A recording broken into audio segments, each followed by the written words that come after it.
how to add your name on lock screen in your Android device. So let's get started.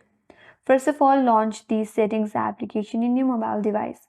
Now once you land in settings page, you can directly search it from the search bar. So from the search bar, type in lock screen. Then go to lock screen. Now once you're on this lock screen page, there under what to show section, there you will find an option as add text on lock screen. Tap on that.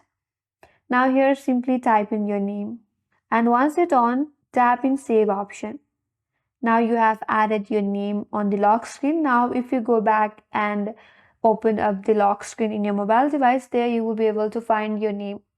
And that's how you can add your name on lock screen in your Android device. And that's all for today's video. Hope this video was helpful, and if you're new to our channel, make sure to subscribe, like, comment and hit that notification bell icon.